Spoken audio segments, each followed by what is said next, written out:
Hi there, it's Carol Freeman. I'm the creator of the 90-Day Keto Diet Program, and I'm so excited to be here today because it is my 12th month,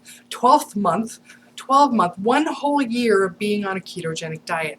And I'm here to share with you today updates and information. So I want to just briefly go over why I started ketogenic diet in the first place, a little bit about my weight history over this last year. Also, I just recently started doing some intermittent fasting or some extended intermittent fasting, so I'm going to share with you what that was like for me. Validation at a local Seattle-based company that's developing a new breath ketone meter as well. I got to go see that, so I'll tell you about that. I want to share with you also then my tips for long-term success. For my 1-year anniversary, I'm going to be doing an Instagram giveaway, so I'm going to give you the details of that as well. So why did I start a ketogenic diet in the first place? Now, some of you know, some of you have no idea. I was in a car accident early 2014. Pretty devastating. I ended up with crush injuries to my legs that had me bedridden for about 2.5 months after that. Ended up with likely something called CRPS, a chronic regional pain syndrome.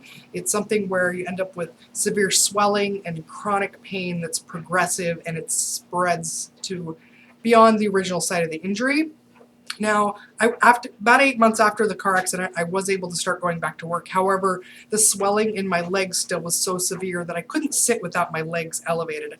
I could go to work for a short period of time in an office-type setting, but when I was there, I had to have my legs elevated in order for them not to swell so bad that the pain was intolerable. And even then, by the end of the night, my legs were in such terrible pain that I really couldn't sleep very well. A few months after that, the neuroendocrine symptoms hit. So basically, I was suffering from something that I think is Post Traumatic Hypopituitarism. The trauma of the car accident caused a mild injury in my brain, which had not such mild impact on my body. So pituitary gland wasn't working correctly, started to impact all the endocrine glands on my system. A short version of that is that I was bedridden again. So early 2015, I spent about 3 months stuck in bed. Extreme fatigue, extreme hypoglycemia. I would frequently drop things. When I tried to speak, my words were all slurred together, mixed up. When I would type, words would come out the incorrect order. High blood pressure as well. I was to the point where I was considering maybe I need to go on some medication. I never had problems with my blood pressure in the past. Doctor after doctor I saw, nobody could give me, they couldn't even tell me it was wrong, let alone offer any treatment options. So I went back to my own core belief of what can I do for my body to help it heal itself? And I first turned to some herbal remedies to possibly help my brain heal. And that really didn't give me much symptom relief at all. And so the next step was like, okay, so what do I know nutrition-wise? Because I have a master's degree in nutrition, and I thought, what do I know nutrition-wise that could possibly help my brain heal itself so I can get my life back? And I remember back to school that we learned about a ketogenic diet. Very briefly, we learned that it was something that was used to treat epilepsy, and I didn't know much about it at that time. I just thought, well, if it's good for epilepsy, perhaps it can help my brain as well. And so I started researching that. The more I delved into it, understood the biochemistry and the physiology of it, the more excited I got that this probably was going to help me. I knew that it took time to adapt to a ketogenic state and optimize my body's utilization of fat and ketones. And I committed to a 90-day period in the beginning. And if things don't really dramatically improve in 90 days, I can always go do something else or go back to what I was doing. At least give it a solid 90 days. The cool thing was it didn't take that long. It didn't take 90 days. Within a few days, my symptoms started to subside. So let me just talk about my weight history very briefly. I did a separate video compilation of my progress pictures because I've pretty much taken a picture every month. I'll link to that for you. I'm 5'8". I started out about 220 pounds. I'm down to 161.2. That's my 1-year keto low. I did for about the last 5.5 months, my weight had been very, very stable. So I lost most of that 58 pounds in the first 5 to 6 months. My weight was very stable, so it stayed within about 162 to 167. 5 pounds is about how closely your body controls your water compartment, and so anywhere within a 4 to 5 pound range is considered the same weight. So, I was definitely in ketosis, and about month 10, I did about 1.4 to 1.8. When I added coconut oil or MCT oil, it would go up to about 2.4 to 2.8. So I definitely was in optimal nutritional ketosis. But, my body fat percentage was still 30%. So I hadn't really tracked my food, as in like weighing and measuring anything, in quite some time, in many months. I started though to take a really honest look at my eating habits. And what I started to notice was that although I thought I was only eating 2 meals a day, plus my coffee in the morning, it really was kind of grazing throughout the day. So the more I read about that, I realized that was actually kind of keeping my insulin higher than it needed to be, because it does take 6 to 12 hours for your insulin to come back down after you've eaten. And so the more time during the day that you're eating, the higher your insulin exposure overall. The smaller the window you can make it that you're eating each day, the lower your overall insulin exposure. And that's what's going to regain insulin sensitivity. It's what helps your body release extra fat, but it's also what helps a lot of the health problems that we've got going on. I was really inspired reading a lot of Dr. Jason Fung's blog. He is a really big proponent of fasting, intermittent fasting. What that is what I've been describing, where you decrease the amount of time that you're eating each day. So let's say you only eat between the hours of noon and 4, or maybe you only eat between the hours of 4 and 8 each day. Again, what that does is it reduces your overall insulin exposure. I wanted to push myself, especially after taking an honest look and realizing that I was kind of eating most of the day. Even also, I was developing, going back to an old bad habit that I had, where I would have some kind of a significant snack, or some cream cheese with stevia in it in the evening. So what I did was, the first day, about 4 days ago, purposefully pushed back my first meal. So I wanted to try to go to that 4 to 8 window of eating. My ultimate goal was to go for a 24-hour period without any food. I pushed back my first meal of the day till 4. Then I had another meal at 8 that day. And then to get a 24-hour fast, I was not going to eat until 8 p.m. the following day. I'd already waited till 4 one day, so I just needed to wait another 4 hours after that the following day. I was able to do that. And the next day, I got to go on a tour at this really cool company that's here in the Seattle area. Their name is Levl Now, Levl Now, and they're developing a new breath ketone eater. And I got to go to the lab and try it out, and it was perfect timing, because this was my first 24-hour extended fast that I had done. And I got to try the prototype. And the thing is designed to read between like 1 and 4 or I think 1 and 6 actually, to give you an idea of what the strength of your acetone is. And they said that most of the people that come in there do between a 2 and a 4. So I step up my turn and I blow into this machine, and I could see where everyone else had done their sample on there.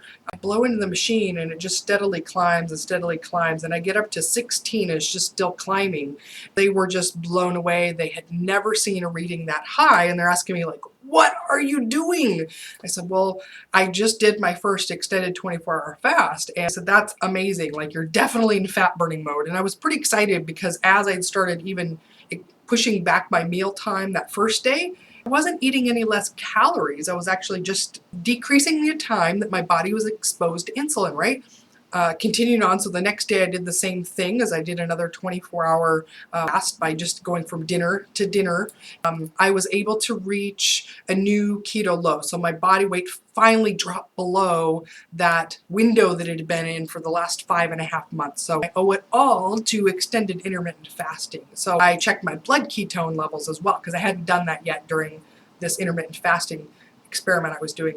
And so my blood ketone levels were 3.4, which is the highest number I've ever seen for myself. And intermittent fasting works. It's really cool. The other thing about that too, so a lot of people think, well, if I skip meals, I'm going to just overeat the next day. I'm going to be so ravenous. And the interesting thing was that the next day that I did that, I was like, okay, it's time for me to have my dinner at 8 o'clock. And I thought it was going to be ravenous, and I fixed what was going to be a normal plate of food. Before, when I was a carb burner, even a year ago, I would have never dreamed that I would have been able to fast or go that long without food. And I definitely would have pigged out or binge ate to make up for it, because my body would have been so ravenous and hungry. But because I have fat that my body is running on, it wasn't ravenous and hungry. I've been tracking food again during this experiment because I really wanted to see, am I eating more calories? Am I making up for it some other way? And yesterday I decided after the 24-hour fasts that I would have a normal eating day, and I would just eat when I wanted to, and I would eat whatever I wanted on my keto-friendly foods. I found I did eat a lot yesterday. I ended up eating about 2,200 calories. However, the day before I ate very little. Probably less than 1,000 calories because I wasn't hungry in the evening. Seems like a lot, but I'm just going to go with what my body's telling me it needs. The other thing is knowing that the calories average out over those 2 days, right? So it's normal to eat more on the alternate day. However, it evens out, and then you do have a lower exposure to insulin overall when you average it over those days. The cool thing was, even after eating so much more yesterday, again all keto friendly foods, was that my weight today was the same as it was yesterday, and so I didn't have this massive rebound of weight gain. So more evidence that this is really good for my body, and it's really happy with this too. Another benefit that I saw as well was that food tasted better. I know there's a lot of really delicious foods on keto, but sensation of eating that first meal was everything, the flavors and tastes were really heightened, and I just enjoyed the meal so much more. I was able to eat it and savor it. All right, so that's enough details of my intermittent fasting. Although, let me just say a little bit more, is that I plan to incorporate this. I'm not quite sure what I'm going to do, but what I'm thinking of doing is that 2 or 3 times a week, not on consecutive days, but doing a 24-hour fast like I described, where I go just from dinner to dinner for 2 days, and on the other days just eating however I feel, however my body tells me it wants to eat. So my tips for long-term success. So this is what I've found for myself, but it's also what I found in coaching people through keto diets. Be part of a support community, whatever that is for you, whether you've got friends doing it with you, whether you've got an online group that you're in, or whether you're part of my group program, because being part of some kind of a support community where you're not alone, you can bounce ideas and questions off other people, but you also just feel like you're part of something. Number 2 is what I've seen makes people really successful, is that make keto part of who you are. Right? When we think of ourselves, we have a lot of pieces of our identity. We're a certain religion or political affiliation, or a certain height or certain hair or certain age, or maybe we say we're a grandmother, or we're a father, or we're a single parent, or whatever your identity, right? If you can make keto part of who you are, like I'm a ketoer, I'm a ketonian, to use Jimmy Moore's phrase. I follow a ketogenic lifestyle. That's who I am. That's another huge key to success. All right, so my key number 3 to long-term success is what I call in my program, remembering your why, like a really big why reason that you're doing this. And a lot of people do it for weight loss, which is great. It's really, really effective for that. However, I find the people that are the most successful have a health reason that's even bigger than that, because weight loss is something you can always put off till tomorrow. You can always say, well, I'll just eat this and then I'll lose the weight tomorrow or next week or next year, and then it never sticks, right? If you have a health reason that's so important that you're not willing to live one more day with what you're dealing with, or you've experienced such dramatic health transformation like I did, that there is no question that I don't want to go back to living like that. So for a lot of people that have blood sugar that's really high and they're able to bring that down very quickly, somebody with chronic pain, somebody who's been living with heartburn for a lot of time in their life, somebody who's taken a lot of pills and medication, they're just tired of taking all those pills, make that your why you're doing this. And then the other part of that is to frequently compare how good you feel now to how crappy you felt in the past. And the more frequently you think about that and you compare and you remember how bad you felt, the easier it's going to be for you to stick with your new life, keto. Now, another one is something I just recently figured out for myself, and like the honest look that I took at myself, is just keep an eye on snacking, right? It's best if you can go for like 2 meals a day, not snacking, have a defined eat time and a stop time. So if there's something out visually for you that's keto and you can eat, right? That doesn't mean you should eat it all the time. Reduce that window of eating to reduce your overall insulin exposure. It's going to promote ketosis even more and all the health benefits that come with that. Then consider intermittent fasting the more keto adapted you are, avoiding snacks, and avoid late night eating as well. So this all fits under that umbrella of avoiding snacking. Or occasionally snacks are fine, right? Life goes on. There's lots of events or whatever that maybe snacking is appropriate, but just make sure it's not an everyday part of your life. Tip number 5 then is to keep an eye on and minimize any ketosis killers. So lack of sleep or not enough sleep, quality of your sleep is going to minimize or even keep you from getting optimal ketosis.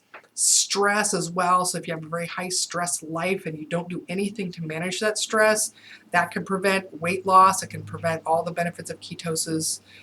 Along the lines of stress as well, constant travel is going to be affecting that.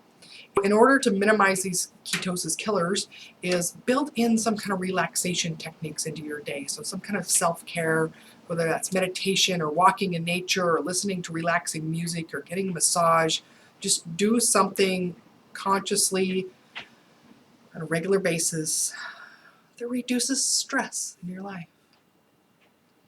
My Instagram giveaway, right? I'm so excited. I've wanted to do this for a while, and I'm together a high-fat gift box for some lucky winner on Instagram. And so insert a picture of the goodies that I put together for you here.